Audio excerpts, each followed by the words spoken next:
where the mind is without fear and the head is held high, where knowledge is free.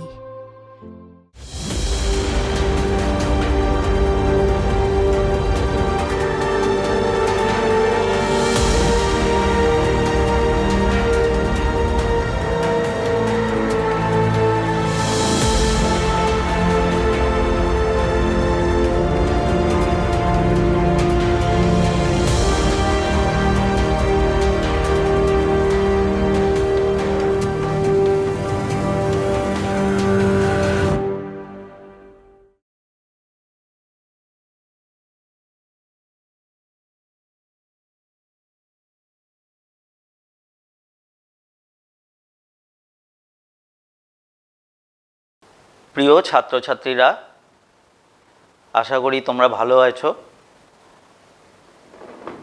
এই tele ক্লাসে তোমাদের সকলকে স্বাগত জানাই। মালদা জেলা প্রশাসন এবং মালদা জেলা শিক্ষা দপ্তরের যৌথ উদ্যোগে এই ক্লাসের আয়োজন করা হয়েছে। তাদেরকেও অসংখ্য ধন্যবাদ। তাদের ঐকান্তিক প্রচেষ্টায় তোমরা এই ক্লাস করার একটা সুবিধা পাচ্ছ। আজকে যেটা পড়াবো তার আগে একটু আমার ইন্ট্রোডাকশানটা দিয়ে নিই। আমি পার্থ সাহা, সহশিক্ষক, মহানন্দা উচ্চ বিদ্যালয় উচ্চ মাধ্যমিক। দেখো, আমি নবম শ্রেণীর ভৌত বিজ্ঞান ও পরিবেশ বিষয়ের কার্যক্ষমতা শক্তি এই অধ্যায়ের শক্তি অংশটা আজকে পড়াবো। এর আগে কার্যক্ষমতা সম্পর্কে বিশদে আলোচনা করেছি, তোমরা দেখে থাকলে বুঝতে পারবে। আজকে শক্তি সম্বন্ধে আমরা আলোচনা করব। তো শক্তি এই শব্দটা আমরা অনেক ছোটবেলা থেকেই ব্যবহার করে আসছি। হয়তো তার পাঠ্যপুস্তকগত অর্থ না জেনে বা না বুঝেও অনেক সময় ব্যবহার করে আসছি, চলতি কথায় বিভিন্ন ক্ষেত্রে ব্যবহার করি। আমরা শক্তি সম্বন্ধে প্রথম আমাদের সম্যক ধারণা হয় ক্লাস 6-এর পাঠ্যপুস্তকে।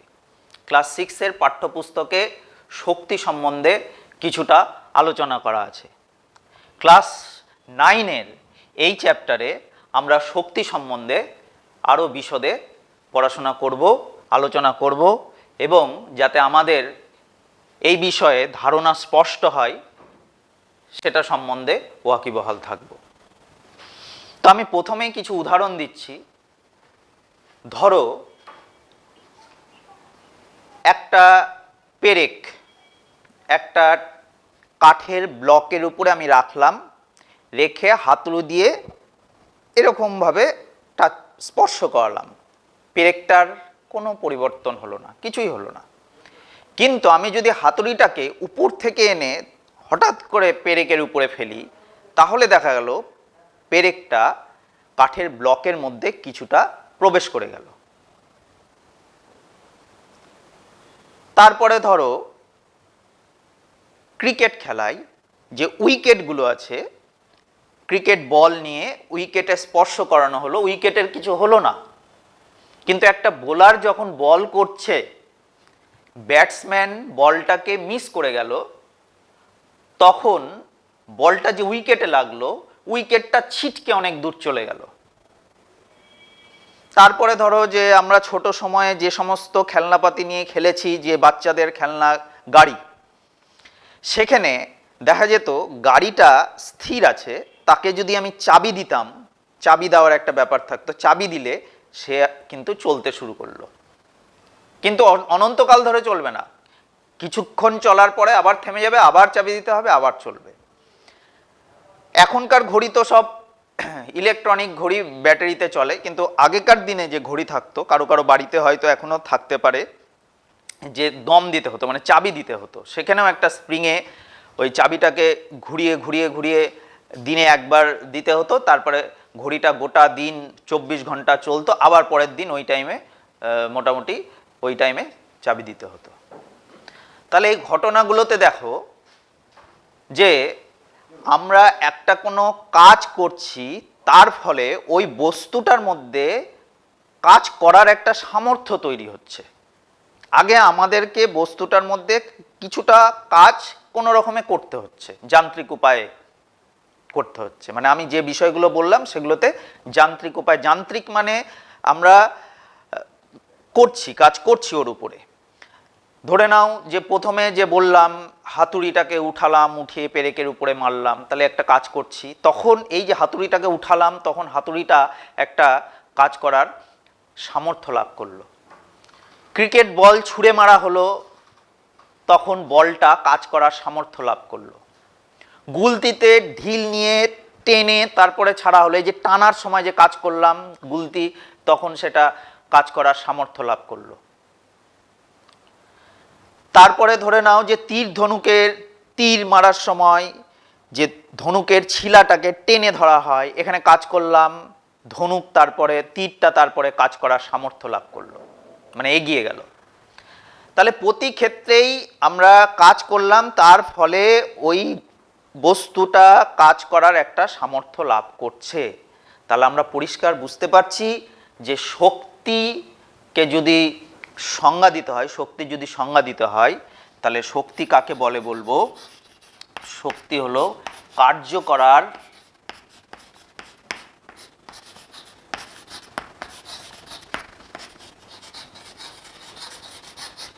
সামর্থ্যকে শক্তি বলে। তাহলে কার্য করার সামর্থ্যকে শক্তি বলে। আমরা কাজ করার সামর্থ্য যদি কোনো কিছুর মধ্যে পাই, যে দেখি এটার মধ্যে কাজ করার সামর্থ্য আছে, তাহলে শক্তি। তো শক্তিটা অর্জন করতে হয় কি করে? কাজের মাধ্যমে। তো আমরা নিজেদের ক্ষেত্রে আরো একটু উদাহরণ দিই। ধরো আমি বা যে কেউ নিচতলা থেকে সিঁড়ি দিয়ে হেঁটে উপরতলায় এলো, তার মধ্যে কিন্তু শক্তি জমা হয়ে গেল। আবার কোনো ওই যে স্প্রিংগুলোর আকারের পরিবর্তন হলো, ওর মধ্যে কিন্তু শক্তি জমা হয়ে গেল। তাহলে এইভাবে বিভিন্ন রকম কাজের মাধ্যমে তার মধ্যে কাজ করার সামর্থ্য তৈরি হচ্ছে, আর সেটাই হলো শক্তি।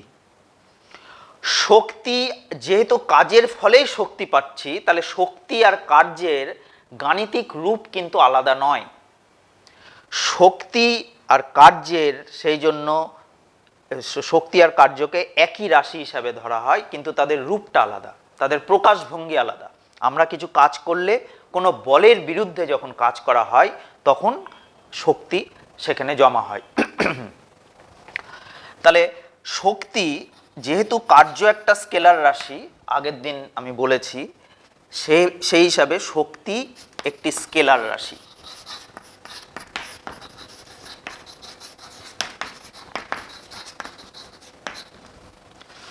শক্তির মাত্রা কার্যের মাত্রার সমান।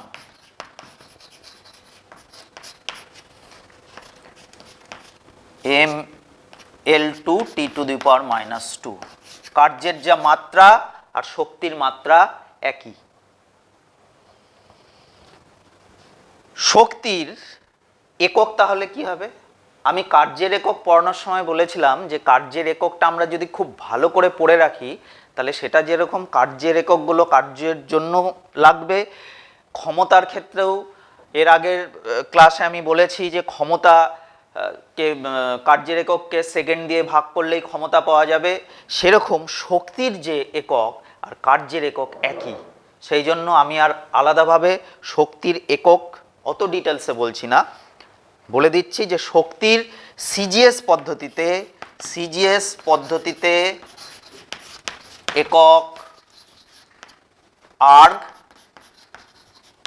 আর এসআই পদ্ধতিতে একক জুল। এছাড়াও ব্যবহারিক একক আছে। সিজিএস পদ্ধতিতে শক্তির একক আর্গ, এসআই পদ্ধতিতে শক্তির একক জুল। এছাড়াও শক্তির ব্যবহারিক একক কিলো জুল আছে, মেগা জুল আছে। সেগুলো কার্যের ক্ষেত্রেও যখন যেরকম প্রযোজ্য ছিল, এই ক্ষেত্রেও প্রযোজ্য আছে।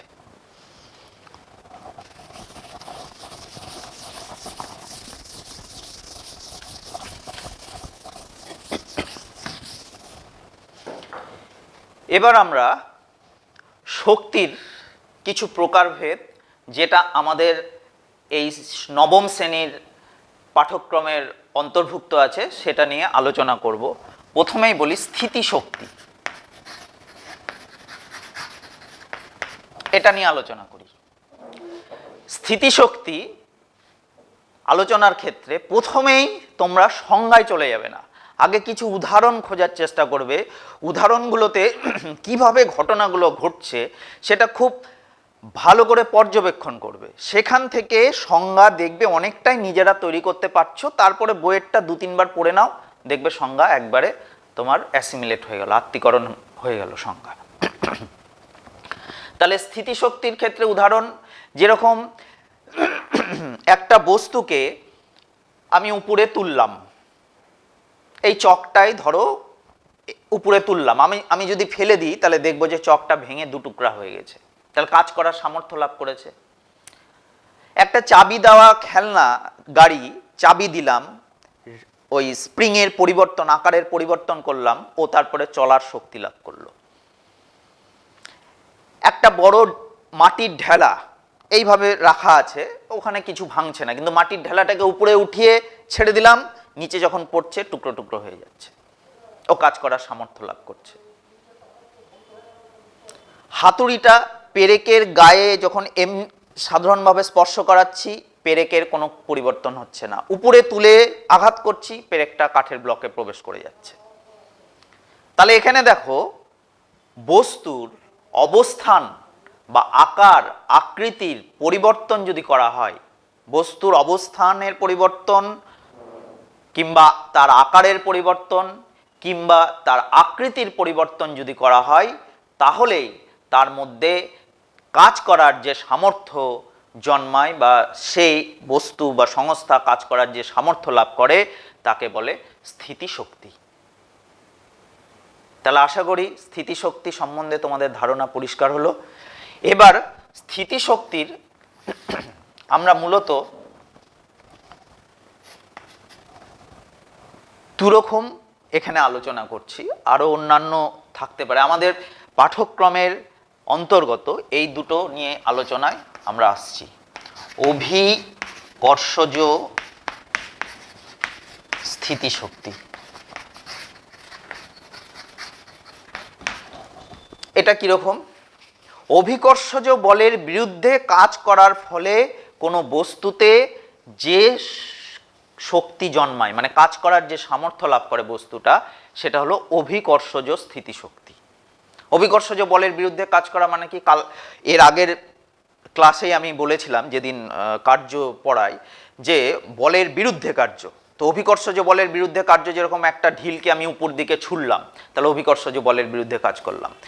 কোনো একটা বস্তুকে ওপরে উঠানো হলো, জলকে নিচ থেকে পাম্পের সাহায্যে জলাধারে পৌঁছে দেওয়া হলো, তাহলে এগুলো, এই যে অবস্থানের পরিবর্তন হচ্ছে অভিকর্ষজ বলের বিরুদ্ধে, তার মধ্যে যে শক্তি জমা হচ্ছে সেটা হলো অভিকর্ষজ স্থিতিশক্তি। আরেক রকম স্থিতিশক্তি সম্বন্ধে আমরা পড়ব, সেটা হলো স্থিতিস্থাপক স্থিতিশক্তি। স্থিতিস্থাপক স্থিতিশক্তি, একটা স্প্রিং তার আকারের পরিবর্তন করা হলো, তাহলে স্থিতিস্থাপকতা ধর্মের কারণে সেই বলের বিরুদ্ধে কাজ করা হলো এবং সেই স্প্রিংয়ের মধ্যে কাজ করার সামর্থ্য জন্মালো, তখন গাড়িটা চলছে বা ঘড়ির কাঁটাগুলো ঘুরছে। বাটুলের বা ওই রকম ধনুকের ছিলা, এগুলোর ক্ষেত্রে ওইটাকে টেনে, যখন গুলতিতে ঢিলটাকে টেনে নিয়ে আসা হলো, তখন তার আকারের পরিবর্তন করা হলো, স্থিতিস্থাপক বলের বিরুদ্ধে ওর মধ্যে একটা কাজ করার সামর্থ্য জন্মালো। ধনুকের ছিলাতেও তাই, ওর আকারের পরিবর্তন করা হলো, ওর মধ্যে কাজ করার সামর্থ্য জন্মালো। তাহলে এগুলো হলো স্থিতিস্থাপক স্থিতিশক্তি। তাহলে আমরা স্থিতিশক্তি সম্বন্ধে জানলাম। এবার অভিকর্ষজ স্থিতিশক্তির গাণিতিক রাশিমালা নির্ণয় করব।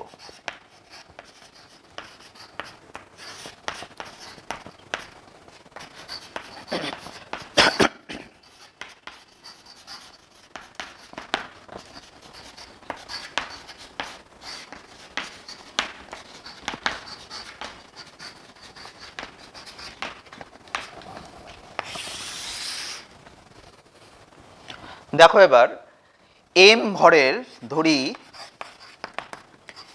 এম ভরের একটি বস্তুকে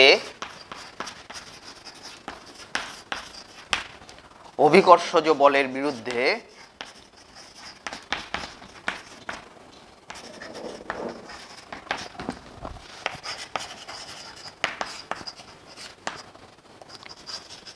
লম্বভাবে এইচ উচ্চতায়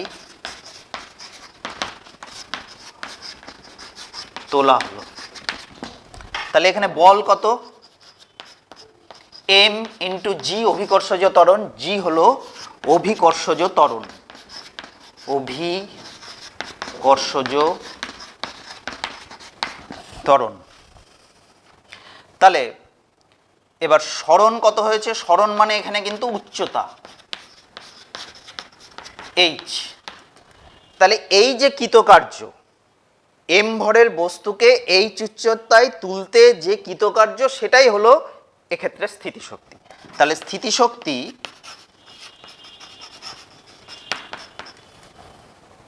বল ইন্টু সরণ, কার্য মানে কি? বল ইন্টু সরণ। কি জন্য কাজটা করা হচ্ছে? অভিকর্ষজ বলের বিরুদ্ধে এম ভরের একটা বস্তুকে এইচ উচ্চতায় তোলা হচ্ছে। তাহলে এম জি বল ইন্টু এইচ। তাহলে এম জি এইচ হলো অভিকর্ষীয় স্থিতিশক্তি, যখন একটা বস্তুকে লম্বভাবে এইচ উচ্চতায় তোলা হচ্ছে। এম জি এইচ, এম মানে বস্তুর ভর, যে বস্তুটাকে তোলা হচ্ছে, জি হলো অভিকর্ষজ ত্বরণ, আর এইচ হলো উচ্চতা। তো তোমাদের মনে প্রশ্ন জাগতে পারে যে স্থিতিশক্তি এইরকম ক্যালকুলেশনে সবসময় কি লম্বভাবে তুলতে হবে? না, লম্ব না, যে রকম খুশি তোলা যেতে পারে। এটাকে এরকম করা যেতে পারে, এখানে আছে এরকম করা যেতে পারে, এরকম যা খুশি করা যেতে পারে, কিন্তু তখন গাণিতিক এক্সপ্রেশনটা এটা থাকবে না। তখন অভিকর্ষজ বলের ওই দিক বরাবর উপাংশ নিতে হবে, নিয়ে গণনা করতে হবে। তো সেগুলো আমাদের অত ডিটেলসে নেই, সেই জন্য আমি শুধু লম্বভাবে এই ব্যাপারটাই বললাম, গাণিতিক মানে সমীকরণ প্রতিষ্ঠা করলাম। আর বাকি ক্ষেত্রে অবস্থান পরিবর্তন হলেই কিন্তু স্থিতিশক্তির জমা হবে, তৈরি হবে, এবং সেটা অভিকর্ষজ বলের বিরুদ্ধে যদি হয়, সেটা হলো অভিকর্ষীয় স্থিতিশক্তি হিসাবে তার মধ্যে জমা থাকবে। এবার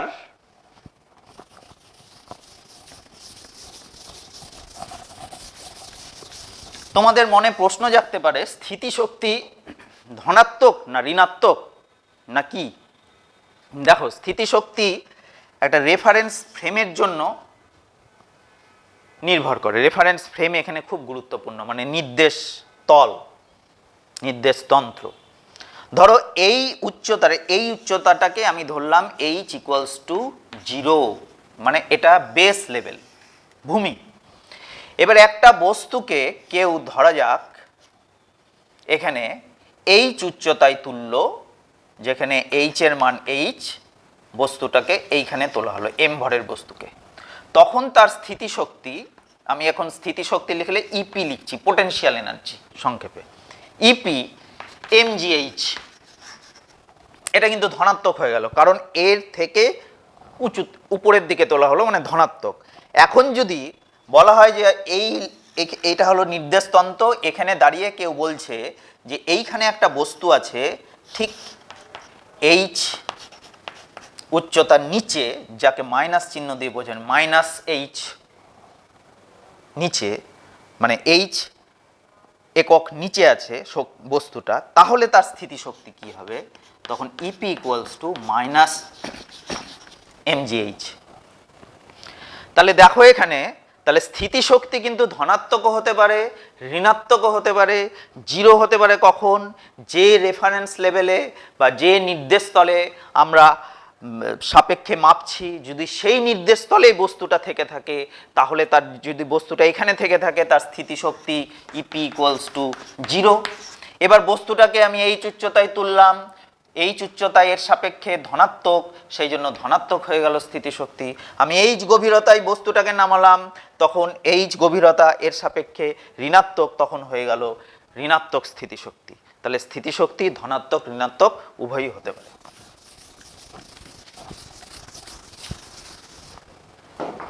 আচ্ছা, এবার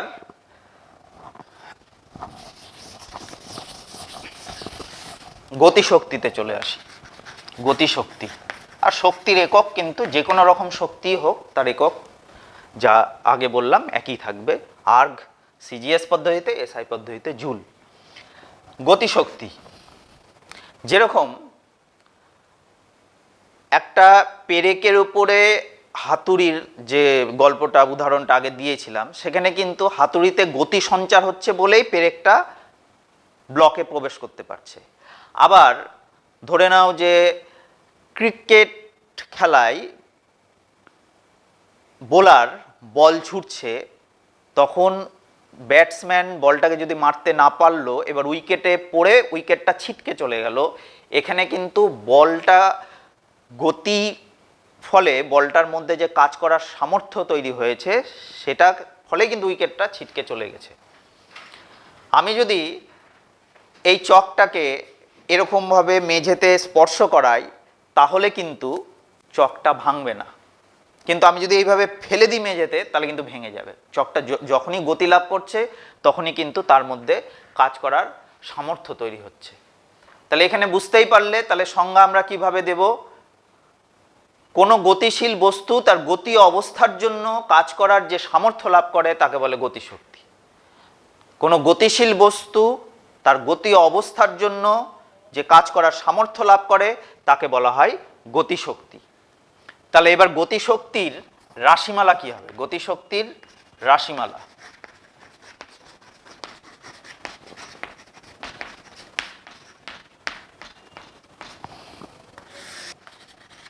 ধরি এম ভরের একটি বস্তু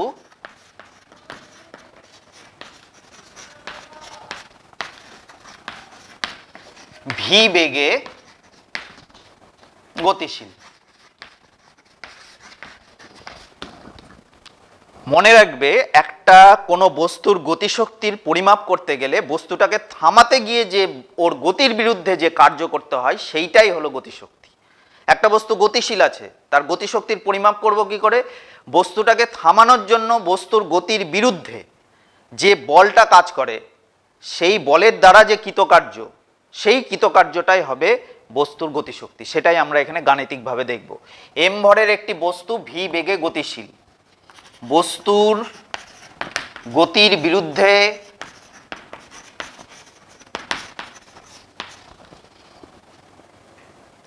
এফ বল ক্রিয়া করায় টি সময় পরে বা টি সেকেন্ড পরে বস্তুটি স্থির হলো। তাহলে স্থির হচ্ছে মানে কি? গতি থেকে স্থির হচ্ছে মানে মন্দন। তাহলে এখানে মন্দন ধরে নিলাম এ, বস্তুতে যে মন্দন তৈরি হলো এ, এবং বল প্রয়োগের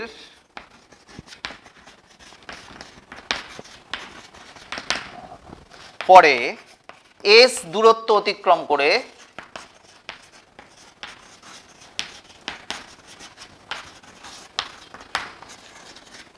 বস্তুটি স্থির হলো। তাহলে দেখো ভালো করে এটাকে, এই জিনিসটাকে আগে বুঝে নাও। ধরি এম ভরের একটা বস্তু ভি বেগে গতিশীল, বস্তুর গতির বিরুদ্ধে এফ বল ক্রিয়া করছে। কি জন্য? বস্তুটাকে থামাবে। এখন তোমরা জানো একটা গাড়ি চলছে, এখনই ব্রেক করলে এখনই তো থামবে না, একটু গিয়ে থামবে। এখন নির্ভর করছে গাড়ির গতির উপরে, কতটা গতিবেগে চলছে। যদি বেশি গতি থাকে তাহলে ব্রেক করার পরে বেশি দূর যাবে। যেমন একটা ট্রেন চলছে, ট্রেনকে থামাতে গেলে অনেক আগে থেকে ব্রেক করতে হয়, ব্রেক করার পর একটা নির্দিষ্ট দূরত্ব অতিক্রম করে তারপরে থামে। তাহলে এখানে কোনো বস্তুর গতির বিরুদ্ধে এফ বল ক্রিয়া করায় টি সেকেন্ড পরে বস্তুটি স্থির হলো। বল প্রয়োগ যে মুহূর্তে করা হলো তার টি সেকেন্ড পরে বস্তুটি স্থির হলো। এবং এই স্থির হতে গিয়ে বস্তুতে অবশ্যই তোমরা জানো যে মন্দন তৈরি হবে। একটা বস্তু গতিশীল থেকে স্থির হতে গেলে মন্দনটা হলো এ। আর বল প্রয়োগের পরে এস দূরত্ব অতিক্রম করে বস্তুটা স্থির হলো, মানে থামানোর জন্য ওকে যে বল প্রয়োগ করা হলো সেখান থেকে ও যে স্থির হলো এই দূরত্বটা অতিক্রম করলো এস। এবার তোমরা গতীয় সমীকরণ যখন পড়েছো তখন এরকম একটা সমীকরণ পড়েছো যে অন্তিম বেগের বর্গ মানে V square equals to U square. তো এখানে আমাদের প্রাথমিক বেগটাই ভি আর অন্তিম বেগটাই শূন্য, তাহলে শূন্য square equals to V square minus two A S. আশা করি এই সমীকরণটা তোমাদের কাছে নতুন নয়। তাহলে এখান থেকে আমরা এস ইকুয়ালস টু পেতে পারি ভি স্কোয়ার বাই টু এ। আর ক্রিয়াশীল বল হলো এফ। এবার এফ মানে কি? এফ বল মানে আমরা জানি, বল অধ্যায়ে পড়েছি যে বস্তুর ভর গুণিত ত্বরণ, বা এখানে মন্দন হয়ে যাবে। তাহলে F equals to M A. বল মানে কিন্তু এটা বিরুদ্ধ বল, ওই জন্য আর নেগেটিভ চিহ্ন ব্যবহার করলাম না। কথাটা যদি বিরুদ্ধ লিখে দিই তার মধ্যে একটা নেগেটিভ ব্যাপার চলে আসবে। তাহলে বিরুদ্ধ বল এফ এম এ। তাহলে এবার আমরা যদি গতিশক্তি লিখি, গতিশক্তি, আমি আগেই বললাম গতিশক্তিটা কি তোমাদের মনে হতে পারে শক্তি বলছি আর কার্য যেভাবে বের করেছি সেভাবে বের করছি, ব্যাপারটা কি? আবারও বলছি, আগেও বললাম আবারও বলছি যে বল প্রয়োগ করা হচ্ছে গতির বিরুদ্ধে। কোনো বস্তুর গতিশক্তি পরিমাপ করতে গেলে সেই বস্তুর গতির বিরুদ্ধে বল প্রয়োগ করে তাকে থামানোর জন্য যে কাজ করা হচ্ছে সেইটাই গতিশক্তির পরিমাপ। তাহলে আমাদেরকে আলটিমেটলি কাজ বের করতে হচ্ছে, কিন্তু কাজ বের করার টেকনিকটা এখানে একটু অন্যরকম, যে বস্তুর গতির বিরুদ্ধে এখানে কাজ করতে হচ্ছে, সেইটাই গতিশক্তি হিসাবে জমা হবে। তাহলে এবার এফ এর মান বসানো যাক এম এ, আর এস এর মান ভি স্কোয়ার বাই টু এ। এ কেটে গেল, তাহলে হাফ এম ভি স্কোয়ার। এটা আমাদের খুবই পরিচিত সমীকরণ। গতিশক্তিকে সংক্ষেপে আমরা E K for kinetic energy, গতিশক্তির জন্য ই কে। তাহলে E K equals to half M V square, এটা হলো গতিশক্তির রাশিমালা। তাহলে কিভাবে পেলে? আশা করি বুঝতে পেরেছো। তাহলে আমাদের গাণিতিক সমস্যা সমাধানে গতিশক্তি বের করতে গেলে আমরা তখন কিন্তু হাফ গুণিত বস্তুর ভর আর বেগের বর্গ করলে আমরা গতিশক্তির পরিমাপ করতে পারবো। এই হলো গতিশক্তি।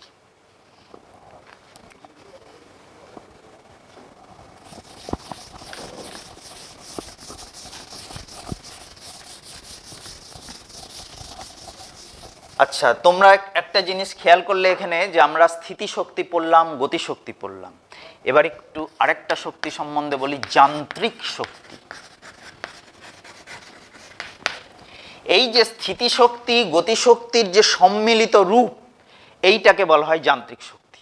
দেখো স্থিতিশক্তি আর গতিশক্তিগুলো পাচ্ছি কেমন করে? হয় বস্তুর অবস্থান পরিবর্তন করে, অথবা বস্তুর মধ্যে গতি সঞ্চার করে, বস্তুর আকারের পরিবর্তন করে, আকৃতির পরিবর্তন করে, এইভাবে আমরা শক্তিগুলো পেলাম, স্থিতিশক্তি এবং গতিশক্তি। এবার এদের সম্মিলিত রূপ হলো যান্ত্রিক শক্তি। টোটালটাকে একসঙ্গে বলবো যান্ত্রিক শক্তি। যান্ত্রিক শক্তির মধ্যেই আছে গতিশক্তি, যান্ত্রিক শক্তির মধ্যেই আছে স্থিতিশক্তি। তাহলে যান্ত্রিক শক্তি কাকে বলবো? কোনো বস্তুর অবস্থান, আকার বা আকৃতি পরিবর্তন করলে বা তার গতি অবস্থার জন্য বস্তুতে কাজ করার যে সামর্থ্য লাভ করে বস্তু বা যে শক্তি লাভ করে তাকেই বলে যান্ত্রিক শক্তি। তাহলে এই হলো যান্ত্রিক শক্তি। তাহলে যান্ত্রিক শক্তি কিন্তু সবই, এতক্ষণ যে উদাহরণগুলো আমরা দিয়েছি সব কিছু হলো যান্ত্রিক শক্তি। তার মধ্যে কোনোটা স্থিতিশক্তি, কোনোটা গতিশক্তি। স্থিতিশক্তির মধ্যে কোনোটা অভিকর্ষীয় স্থিতিশক্তি, কোনোটা স্থিতিস্থাপক স্থিতিশক্তি। সেগুলো আলোচনা করলাম, সেগুলো আশা করি বুঝতে পেরেছো। আচ্ছা, এবার যান্ত্রিক শক্তি এটা কিন্তু সংরক্ষিত হয়। সংরক্ষিত হয় মানে একটা কোনো সিস্টেমের যান্ত্রিক শক্তি কিন্তু স্থির, ধ্রুবক, ঠিক আছে, যাকে বলা হয় যান্ত্রিক শক্তির সংরক্ষণ। যান্ত্রিক শক্তির সংরক্ষণ। একটা কোনো ক্ষেত্রে গতিশক্তি বা স্থিতিশক্তি পৃথকভাবে সংরক্ষিত হয় না, তারা মিলিতভাবে সংরক্ষিত হয়, সেইটা হলো যান্ত্রিক শক্তির সংরক্ষণ। আমরা যদি এরকম ভাবি যে কোনো একটা সিস্টেম বা সংস্থার উপরে যদি বাইরে থেকে কোনো শক্তি অপচয়ী বল ক্রিয়া না করে বা কোনো বিরুদ্ধ বল ক্রিয়া না করে, তাহলে সেক্ষেত্রে যে বলটার দ্বারা কেবলমাত্র কাজ হচ্ছে সেই বলটাই যদি থাকে, তাহলে সেখানে স্থিতিশক্তি এবং গতিশক্তির মোট সমষ্টি সর্বদাই অপরিবর্তিত থাকে। এটাই হলো যান্ত্রিক শক্তির সংরক্ষণ। আমরা যেরকম একটা কোনো বস্তুকে উপর থেকে ছেড়ে দিলাম, এই যে এখান থেকে ছেড়ে দিলাম মাটি স্পর্শ করার পূর্ব মুহূর্ত পর্যন্ত, মাটি স্পর্শ করলে কিন্তু অন্য ঘটনা ঘটে যাবে, তখন আর যান্ত্রিক শক্তি থাকবে না, তখন অন্যান্য শক্তিতে রূপান্তরিত হয়ে যাবে। তোমরা জানো যে এমনি ওভারঅল ভাবে যে শক্তির ক্ষয় নেই, শক্তি এক শক্তি থেকে অন্য শক্তিতে রূপান্তর। তোমরা ক্লাস 6-এ এগুলো হয়তো পড়েছো যে তড়িৎ শক্তি একটা শক্তি থেকে অন্য শক্তি যে পাওয়া যায়, যে তড়িৎ শক্তি থেকে আলোক শক্তি, আলোক শক্তি থেকে তড়িৎ শক্তি, শব্দ শক্তি থেকে যান্ত্রিক শক্তি, যান্ত্রিক শক্তি থেকে শব্দ শক্তি, এগুলো বিভিন্ন আছে। যাই হোক, ওই প্রসঙ্গে আমি যাচ্ছি না। কিন্তু এখানে যেটা বলছি যে একটা বস্তুকে উপর থেকে ছেড়ে দেওয়া হলো, বস্তু ভূমি স্পর্শ করার পূর্ব মুহূর্ত অবধি টোটালটা যেটা থাকবে যান্ত্রিক শক্তি, এটা থাকবে ধ্রুবক। সেটা কিভাবে থাকছে সেটাই আমরা দেখব। যান্ত্রিক শক্তি সংরক্ষণ, m ভরের একটি বস্তুকে অবাধে, এই যে অবাধে বলা, অবাধে ওয়ার্ডটার মধ্যেই কিন্তু বোঝানো হয়ে গেল যে এখানে অভিকর্ষজ বল ছাড়া অন্য কোনো বল আর কাজ করছে না। মানে বায়ুর বাধা ইত্যাদি যে শক্তি অপচয়ী বল, সেগুলোকে এখানে ইগনোর করা হলো, উপেক্ষা করা হলো, মানে সেগুলো এখানে নেই। তাহলে m ভরের একটি বস্তুকে অবাধে এই উচ্চতা থেকে লম্বভাবে নিচে ছেড়ে দেওয়া হলো।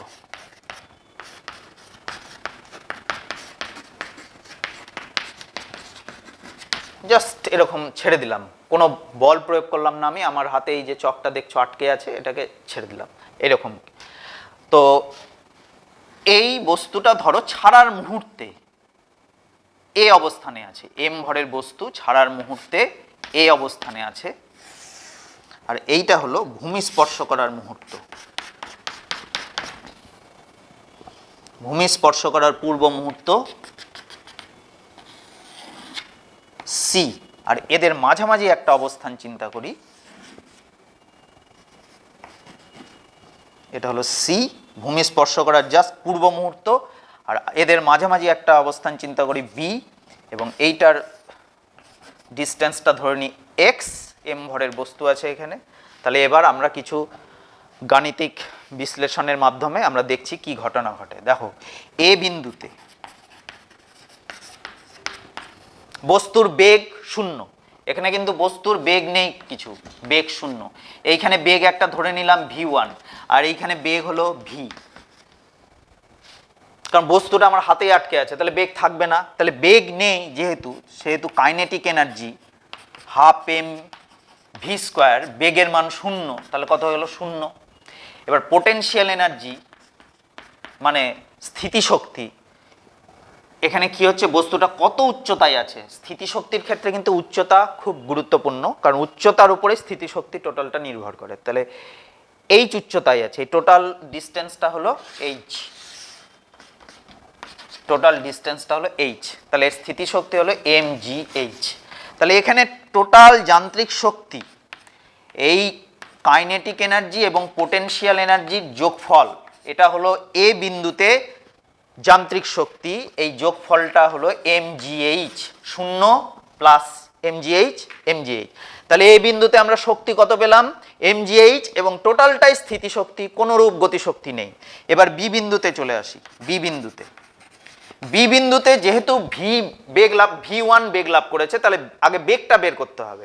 তাহলে এখানে ছিল 0, পরে বেগ লাভ করলো v1, তাহলে v1 স্কোয়ার, একটু আগে যে গাণিতিক সমীকরণটা ব্যবহার করলাম সেইটাই আবার ব্যবহার করছি। v1 স্কোয়ার 0 স্কোয়ার মানে প্রাথমিক বেগের স্কোয়ার ইকুয়ালস টু 2g, কতটা পথ অতিক্রম করলো x, তাহলে v1 square equals two 2gx। তাহলে কাইনেটিক এনার্জি কত হবে, হাফ mv1 স্কোয়ার, তাহলে হাফ m 2gx, তাহলে 2 কেটে গেল, তাহলে mgx, এটা হলো কাইনেটিক এনার্জি। আর potential energy ep equals to দেখো এবার আমাকে এই ডিস্টেন্সটা, বস্তু তো আর উপরে দেখে লাভ নাই কি আছে, এবার এইখানে কতটা উচ্চতা, এইটুকু উচ্চতা কত, h minus X, X distance চলে এসছে, তাহলে এখন কত উচ্চতায় আছে, h মাইনাস এক্স, তাহলে M G H minus X এই উচ্চতায় আছে। তাহলে এবার আমাদের মোট শক্তি যদি বের করতে হয়, আমাদের যদি মোট শক্তি বের করতে হয় তাহলে এইটা আর এইটা কি করতে হবে, যোগ করতে হবে। তাহলে উপরে মুছে দিলাম, তাহলে ইকুয়ালস টু এখানে mgx গতিশক্তি আর স্থিতিশক্তি হলো mgh মাইনাস এক্স, তাহলে mgx mgh মাইনাস mgx কেটে গেল, এটা বি বিন্দুতে, তাহলে eb ইকুয়ালস টু mgh। তাহলে একটা জিনিস খেয়াল করো, এ বিন্দুতে স্থিতিশক্তি পেয়েছি কিন্তু mgh এবং টোটালটা আমরা যান্ত্রিক শক্তি পেয়েছি mgh এবং টোটালটাই স্থিতিশক্তি, আর বি বিন্দুতে যান্ত্রিক শক্তি পেলাম mgh, কোনো পরিবর্তন হলো না যান্ত্রিক শক্তির, একই আছে কিন্তু ভেতরের ব্যাপারে চেঞ্জ হয়ে গেল। বি বিন্দুতে বস্তুটার মধ্যে কিছুটা পার্ট আছে গতিশক্তি আর কিছুটা পার্ট আছে স্থিতিশক্তি। যদি বলে যে এখানের গতিশক্তির পার্ট কত mgx আর স্থিতিশক্তির পার্ট কত এইটা, কিন্তু দুটো যখন মিলিয়ে দেওয়া হচ্ছে তখন দেখা যাচ্ছে মোট শক্তি mgh একই আছে। এবার ভূমি স্পর্শ করার পূর্ব মুহূর্তে, ভূমি স্পর্শ করার পূর্ব মুহূর্ত, এটার আমাদের লাগবে না এখন। ভূমি স্পর্শ করার পূর্ব মুহূর্ত সি বিন্দুতে উচ্চতা h, সি বিন্দুতে উচ্চতা কিন্তু h ইকুয়ালস টু 0, জাস্ট ভূমি স্পর্শ করবে সেই মুহূর্তটা, ভূমি স্পর্শ করেনি এই করবে তখন।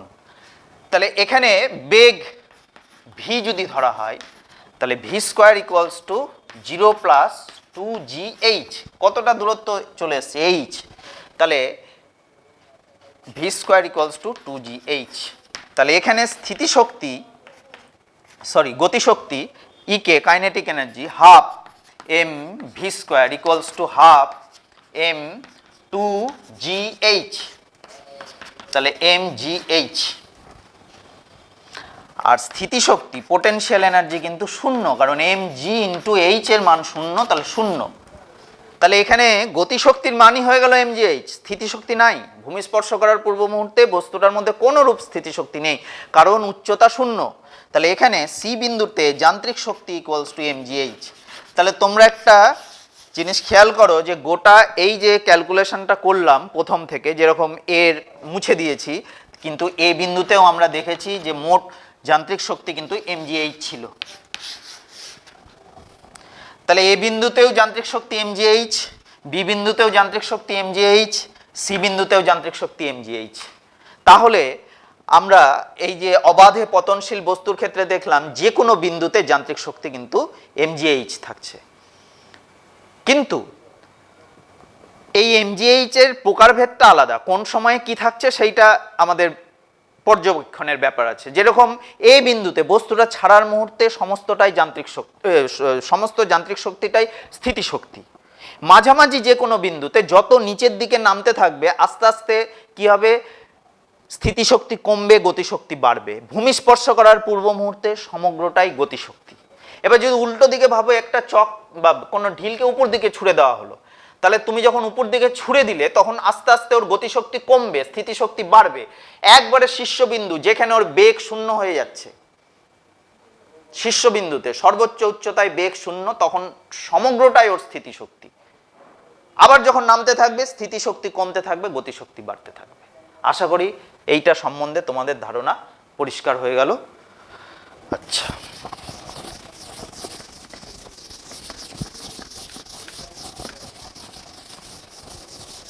এবারে আমাদের কিছু প্রবলেম নিয়ে আমরা আলোচনা করব। তার আগে আরেকটা একটু গাণিতিক সমীকরণ বলে দিই যে m ভরের একটি বস্তুর গতিশক্তি E হলে দেখাও যে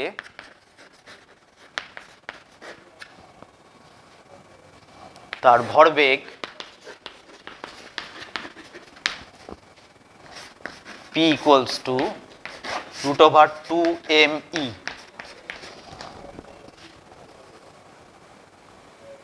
এটা হয়তো একটা প্রশ্ন এরকম থাকলো। তাহলে ধরি m ভরের বস্তুর বেগ v,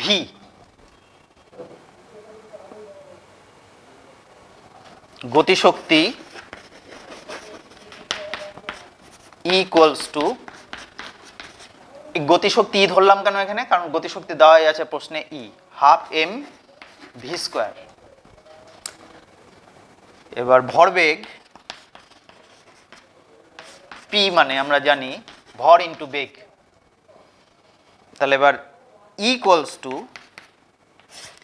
mv²/2। এবার উপরে আমি একটা m এক্সট্রা নিলাম, মানে গুণ করেছি, তাহলে নিচে ভাগ করতে হবে, নিচে আরেকটা m নিতে হবে, তাহলে ভাগ হয়ে গেল, কেটে গিয়ে দেখো আগের ইকুয়েশন একই থাকছে। তাহলে এটা হয়ে গেল p², মানে mv তার স্কোয়ার, আর নিচে 2m, or p² equals to 2me। তাহলে p ইকুয়ালস টু √2me। তাহলে আমাদের যেটা যে জায়গায় আসতে হবে সেই জায়গায় আমরা চলে এলাম। ঠিক আছে, খুবই সহজ ব্যাপার। 2 নম্বরের প্রশ্ন হিসাবে এই ডিডাকশন আসতেই পারে। আমরা এবার কিছু গাণিতিক প্রবলেম করব। আচ্ছা, দেখো এখানে m উচ্চতায়, দেখো এবার আমরা কিছু গাণিতিক সমস্যা সমাধান করব, নিউমেরিক্যাল প্রবলেম। 5 মিটার উচ্চতায় অবস্থিত 1 কেজি ভরের একটি বস্তুতে স্থিতিশক্তির পরিমাণ কত? তাহলে বস্তুর ভর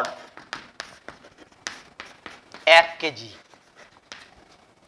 অভিকর্ষজ ত্বরণ সিজিএস না এসআই, এসআই অঙ্ক হচ্ছে, তাহলে এসআই পদ্ধতির অভিকর্ষজ ত্বরণ 9.8 মিটার পার সেকেন্ড স্কোয়ার। আর যদি কিছু অভিকর্ষজ ত্বরণ দিয়ে দেয় তাহলে সেটা ব্যবহার করতে হবে। আর উচ্চতা 5 মিটার। তাহলে অতএব স্থিতিশক্তি,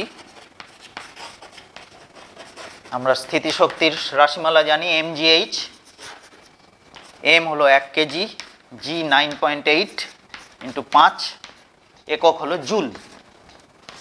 5, ঠিক আছে, এই জুল 49 জুল। তাহলে স্থিতিশক্তির পরিমাণ হলো 49 জুল। এই হলো স্থিতিশক্তির পরিমাপ। দেখো আরেকটা সমস্যা, আরেকটা প্রবলেম। একটি 200 কেজি ভরের বস্তুকে কত উচ্চতায় তুললে বস্তুটির স্থিতিশক্তির মান 9800 জুল হবে? তাহলে ধরি বস্তুটিকে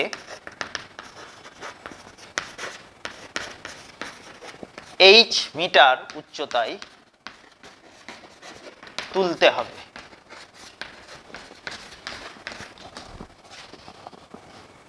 বস্তুর ভর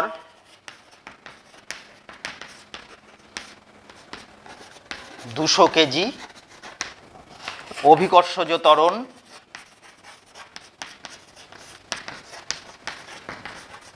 জি কিছু বলে দেয়নি, তার মানে 9.8 মিটার পার সেকেন্ড স্কোয়ার নিতে হবে। আর উচ্চতা h ইকুয়ালস টু h, এটা বের করতে হবে, তাই তো? আচ্ছা, এবার প্রশ্নানুসারে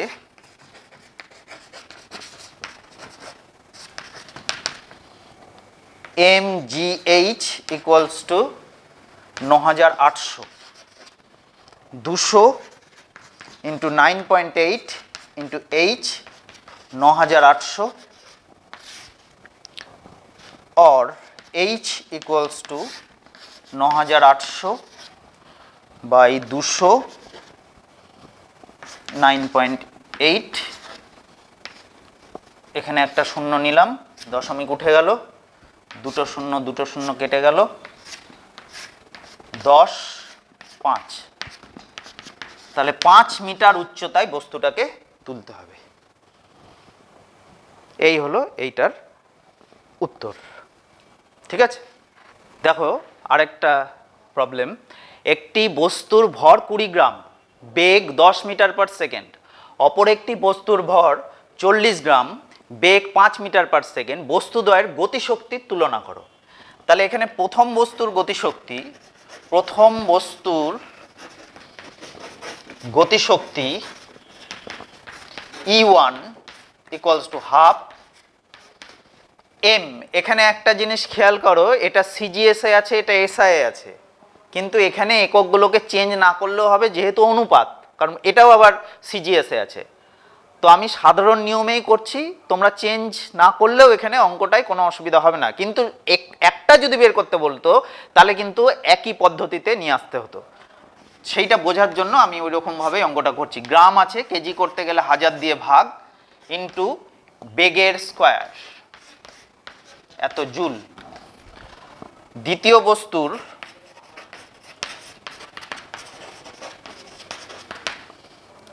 গতিশক্তি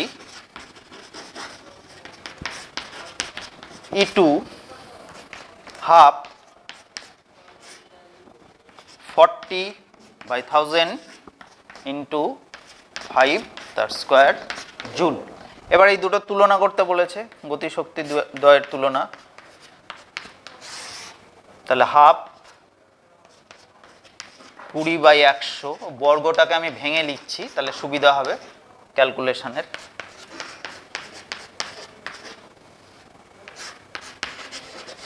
20/1000, 40/1000 গ্রাম থেকে কেজিতে করার জন্য, আর 5 গুণ 5।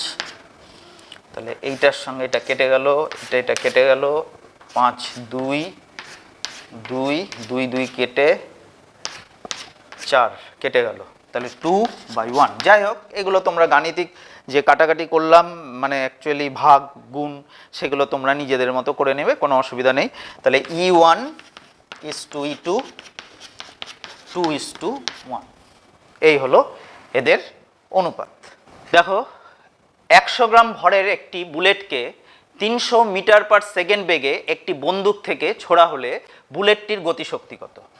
তাহলে বুলেটের ভর ব্র্যাকেটে m ইকুয়ালস টু 100 গ্রাম, ঠিক আছে, কিন্তু বেগ আছে আবার এসআই। তাহলে এটাকে কি এটা নিশ্চয়ই বুঝতে পারছো যে গ্রাম সিজিএস আর বেগ আছে এসআই, তাহলে এটাকে আমি এসআই করে নিচ্ছি।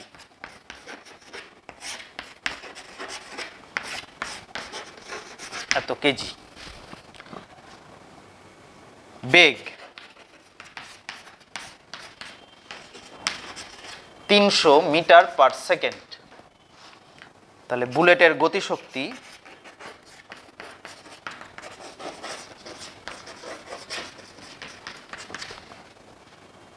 Half mv square, half mv square 300 গুণ 300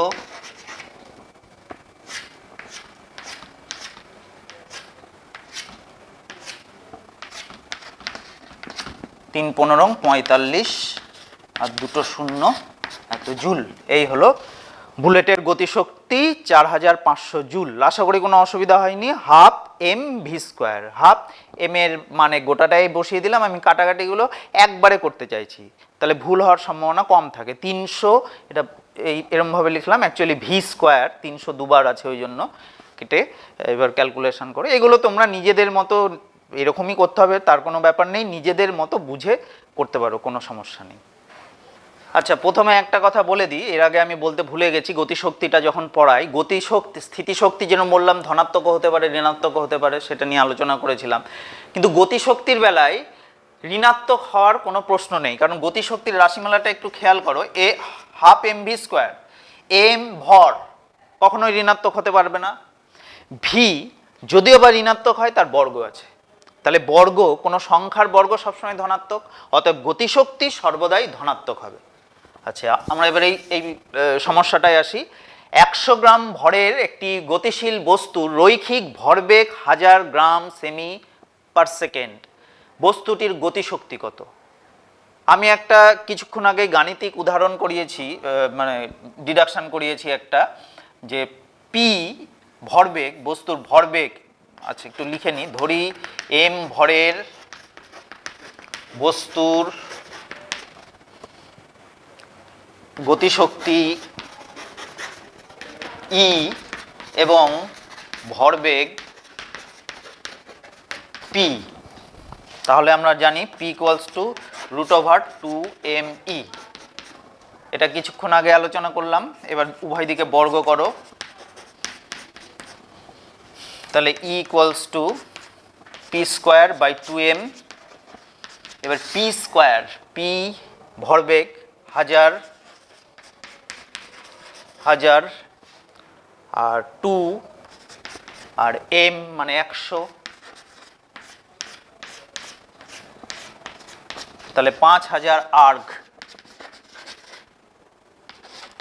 আর্গ হলো তার কারণ এটা কিন্তু সিজিএস পদ্ধতিতে, গ্রাম সেমি পার সেকেন্ড, তাহলে এর গতিশক্তির পরিমাণ হলো 5000 আর্গ। তাহলে আশা করি বুঝতে পেরেছো এটা। দুটো ভিন্ন ভরের বস্তুর ভরবেগ সমান, দুটি ভিন্ন ভরের বস্তুর ভরবেগ সমান হলে কার গতিশক্তি বেশি হবে। তাহলে ধরি একটি ভারী বস্তুর ভর m ও হালকা বস্তুর ভর ছোট হাতের m, এবং তাদের বেগ যথাক্রমে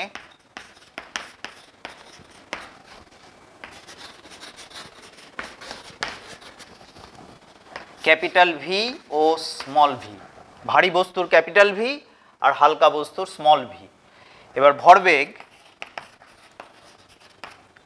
প্রথম বস্তুর ক্ষেত্রে p1 মানে ভারী বস্তুর mv, আর দ্বিতীয় বস্তুর ক্ষেত্রে যেটা হালকা বস্তু সেটা হলো স্মল m স্মল ভি। এই দুটো কিন্তু সমান প্রশ্নানুসারে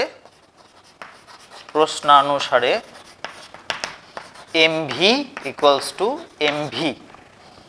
তাহলে আমরা যখন গতিশক্তির রাশিমালায় আসব তখন দুরকম বেগ রাখবো না, একরকম বেগ রাখবো।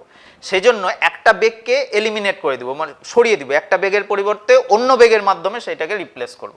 তাহলে ভি ইকুয়ালস টু mv/M, এটা বের করে রাখলাম যে ক্যাপিটাল ভি আমরা ইউজ করব না। তাহলে প্রথম বস্তুর গতিশক্তি E1 equals to half mv², দ্বিতীয় বস্তুর গতিশক্তি E2 equals to half small m small v²। এবার দেখো E1/E2, তাহলে m capital v², small m small v²। আগেই বললাম ক্যাপিটাল ভি রাখবো না, ক্যাপিটাল ভির বদলে m ছোট হাতের v বাই ক্যাপিটাল M বসাবো। তাহলে m ছোট হাতের m এর স্কোয়ার, ছোট হাতের v এর স্কোয়ার, বড় হাতের m এর স্কোয়ার, আর এটা নিচে যা ছিল তাই থাকবে। ঠিক আছে, দেখো এই পোর্শনটা একটু খেয়াল করো, এই পোর্শনটা এসছে কোথায় থেকে? এখান থেকে, m² v² m²। এবার তাহলে কাটাকাটি করলে এই কেটে গেল, এটার সঙ্গে এই কেটে গেল, আর v² কেটে গেল। তাহলে থাকলো কি? ছোট হাতের m বাই বড় হাতের m। এইখানে একটা জিনিস খেয়াল করবে, capital M greater than small m। তাহলে উপরে ছোট নিচে বড়, তাহলে ভগ্নাংশটা উপরে একটা ভগ্নাংশের লব ছোট হর বড়, তাহলে ভগ্নাংশটা অবশ্যই লেস দ্যান 1 হবে। তাহলে এটা হবে লেস দ্যান 1, একের চেয়ে কম। তাহলে আমরা কি পেলাম? তাহলে এবার আমরা এখান থেকে E1/E2 লেস দ্যান 1। E1টা কার গতিশক্তি? ভারী বস্তুর গতিশক্তি, আর E2টা হলো হালকা বস্তুর গতিশক্তি। তাহলে দুটো বস্তুর ভরবেগ সমান হলে তাদের গতিশক্তির কার কিরকম হবে? তখন ভারী বস্তুর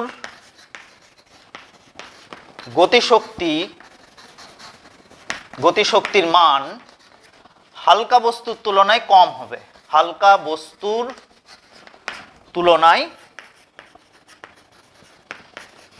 কম হবে। দেখো বুঝতে পারলে কিনা, একটু এই জায়গাটা পরিষ্কার করে দিই তাহলে বুঝতে পারবে।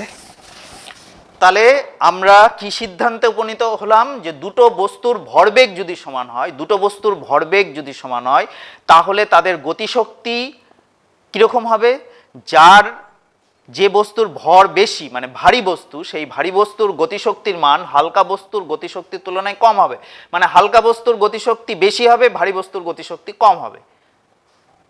ঠিক আছে, এবার দেখো তোমরা হয়তো মনে মনেই ভাবছিলে যে উল্টো সিচুয়েশনটা হলে কি হয়। এই উল্টো সিচুয়েশন এবার বলে দিয়েছে দুটো ভিন্ন ভরের বস্তুর গতিশক্তি সমান, তাহলে ভরবেগের তুলনা আর কি, কার ভরবেগ বেশি কার কম সেটা আমরা দেখব। তো আবার আমরা লিখি যে ধরি ভারী বস্তুর ভর ক্যাপিটাল এম ও হালকা বস্তুর ভর স্মল এম এবং তাদের বেগ যথাক্রমে ক্যাপিটাল ভি ও স্মল ভি। তাহলে ধরি ভারী বস্তুর ভর ক্যাপিটাল এম ও হালকা বস্তুর ভর স্মল এম এবং তাদের বেগ যথাক্রমে ক্যাপিটাল ভি ও স্মল ভি। স্বাভাবিকভাবে capital M greater than small M হবে, যেহেতু ক্যাপিটাল এম ভারী বস্তু ধরেছি। তাহলে ভারী বস্তুর গতিশক্তি E1 equals to half M V square. হালকা বস্তুর গতিশক্তি E2 equals to half M ছোট হাতের ভি স্কোয়ার। এবার ভরবেগ, এবার এই দুটো তো সমান, এবার প্রশ্ন বলে দিয়েছে E1 ইকুয়ালস টু E2, এটা আমাদের মনে রাখতে হবে। এবার ভারী বস্তুর ভরবেগ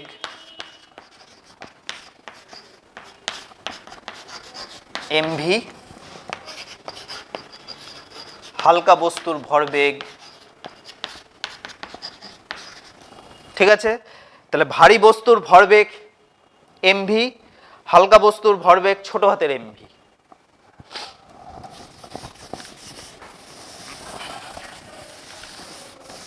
এবার E1 ইকুয়ালস টু E2, যেহেতু E1 ইকুয়ালস টু E2, অতএব E1 বাই E2 কি দাঁড়ায় দেখি, half capital M V square half small M small V square, half half কেটে গেল। এবার এই গোটাটাকে স্কোয়ার করব, মানে একসঙ্গে হোল স্কোয়ার করব, সেজন্য একটা এম এখানে এক্সট্রা নিতে হবে। তাহলে ক্যাপিটাল এম ক্যাপিটাল ভি তার স্কোয়ার, এম কিন্তু দুটো মানে স্কোয়ার ছিল না, সেটাকে স্কোয়ার বানালাম, তার মানে একটা এম এক্সট্রা নিয়েছি, নিচে এম দিয়ে ভাগ। আবার এইখানে স্মল এম একা আছে, তাহলে এটাকে যদি স্কোয়ার করতে হয়, হোল স্কোয়ার করতে হয়, তাহলে এখানে স্মল এম একটা বেশি নেওয়া হলো, তাহলে স্মল এম এইখানে চলে এলো। এটা করে কি সুবিধা পেলাম, ক্যাপিটাল এম ভির বদলে P1 লিখতে পারলাম, প্রথম বস্তুর ভরবেগ তার স্কোয়ার, মানে ভারী বস্তুর। আর হালকা বস্তুর ভরবেগ P2 তার স্কোয়ার ক্যাপিটাল এম।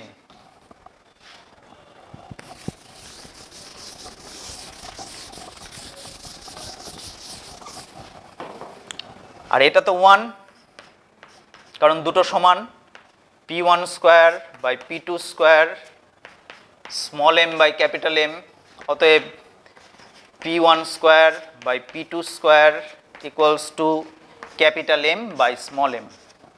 উল্টে গেল, এটাকে ওই দিকে নিয়ে গেলাম, তাহলে ক্যাপিটাল এম উপরে চলে আসবে, স্মল এম নিচে চলে আসবে। অতএব P1 বাই P2 এটা বর্গমূল হয়ে যাবে, এদিকে বর্গ আছে।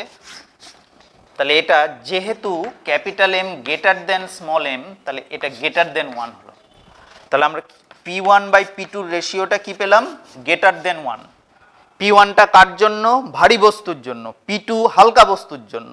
তাহলে এক্ষেত্রে আগেরবার যেরকম ভারী বস্তুর গতিশক্তি হয়েছিল কম, হালকা বস্তুর গতিশক্তি বেশি। এবার ভরবেগ দুটো বস্তুর গতিশক্তি দুটো বস্তুর সমান, তাহলে ভরবেগ কার বেশি কার কম হবে? ভারী বস্তুর ভরবেগ বেশি হবে। এক্ষেত্রে কি হবে? ভারী বস্তুর ভরবেগ হালকা বস্তুর তুলনায়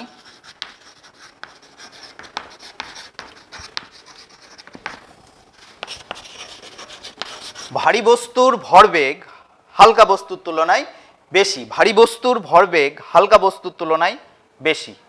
আশা করি বুঝতে পেরেছো, এখানে কোনো সমস্যা নেই। এই হলো আমাদের কার্য ক্ষমতা শক্তি এই সম্পূর্ণ যে চ্যাপ্টার সেইটা আলোচনা শেষ হলো। এই আলোচনাটা শোনার সঙ্গে সঙ্গে তোমরা টেক্সট বই থেকে ভালো করে এই বিষয়গুলোকে বুঝে পড়বে, যাতে পড়াটা তোমাদের মধ্যে অ্যাসিমিলেট হয়, আত্মীকরণ পর্যায়ে পৌঁছায়। টেক্সট বুক ভালো করে পড়া হয়ে গেলে তারপরে যে গাণিতিক উদাহরণগুলো আছে সেগুলো উদাহরণগুলো কি করা আছে না দেখে নিজে যেরকম বুঝেছো সেইভাবে সেই প্রবলেমগুলোকে সলভ করার চেষ্টা করবে। তারপরে না মিললে সেটা দেখো কি করছে। ইতিমধ্যেই তোমাদের মধ্যে একটা কনসেপ্ট তৈরি হয়ে যাবে।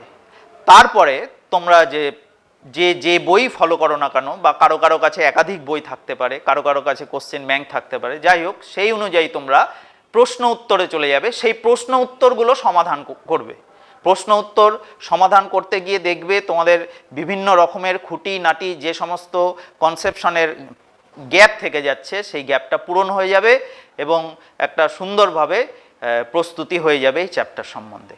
এইভাবে তোমরা পড়াশোনা করো এখন বাড়িতে থেকে, এবং সুস্থ থাকো, সবাই ভালো থাকো, আর স্বাস্থ্যবিধি মেনে চলো, এবং সবাই ভালো থেকো।